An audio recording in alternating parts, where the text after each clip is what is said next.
Brought to you bye रजनीगंधा। यूं ही नहीं मैं बन जाता हूं।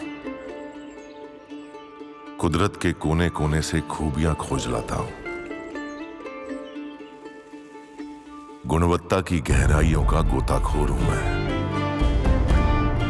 पर उम्दापन की नई ऊंचाइयों को छूना चाहता हूं मैं। यूं ही नहीं मैं रजनीगंधा बन जाता हूं।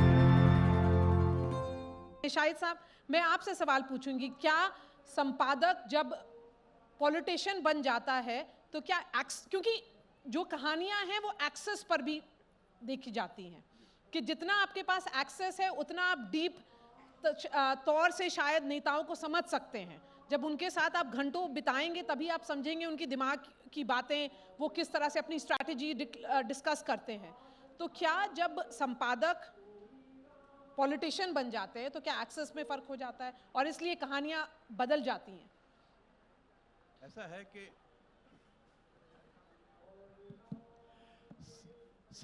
संपादक के तौर पर नेता आपसे अलग तरह से बात करते हैं और जब आप उनके साथ जुड़ जाते हैं राजनीति में तो फिर रिश्ता बदल जाता है, अलग हो जाता है। लेकिन क्या होता है कि कितनी बार जब आप संपादक के रूप में जुड़ते हो, जैसे मेरा अपना जो केस है कि इमरजेंसी जब लगी तो मैं 24-25 साल का था और देश में इमरजेंसी लगी।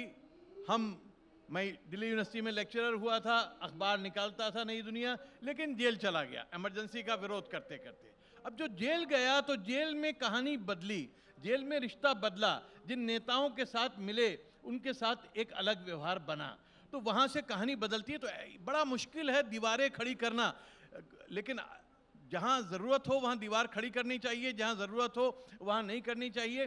तो ये बदलते हुए रिश्ते हैं। और अगर आप देखेंगे पूरे राष्ट्रीय आंदोलन को देखेंगे तो राष्ट्रीय आंदोलन में हर नेता जो है पत्रकार भी था और पत्रकार जो है नेता भी था। तो हम लोग उस पीढ़ी से निकल के आए हैं कि जहाँ पर पत्रकारिता और राजनीति हाथ में हाथ डाल के चलती थी, दोनों पूरक होते थे एक दूसरे के।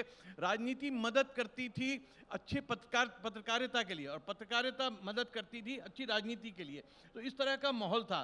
लेकिन आज वो माहौल नहीं रहा है। आज माहौल बदल गया क्योंकि हर चीज़ का स्पेशलाइजेशन हुआ है, ये स्पेशलाइजेशन का ज़माना है, तो उसमें माहौल बदलता चला गया है। लेकिन जो पत्रकार है, जो एडिटर है, उसके अंदर भी कहानियां बहुत सारी छुपी होती हैं, बहुत कुछ देखता है। जैसे राजदीप ने कहा कि हम बहुत कुछ देखते हैं और हमारे मन में उबलती रहती हैं वो, हम उसे कहना चाहते हैं, लिखना चाहते हैं, लेकिन हमारी पत्रकारिता इजाज़त नहीं देती वो कहने की। जो पर्सनल लाइफ देखते हैं हम नेताओं की, क्योंकि कोई भी नेता वन डायमेंशनल नहीं होता, हर नेता मल्टी डायमेंशनल होता है। हर नेता के अंदर बहुत सारे इंसान छुपे होते हैं, वो इंसान अच्छे भी होते हैं, बुरे भी होते हैं।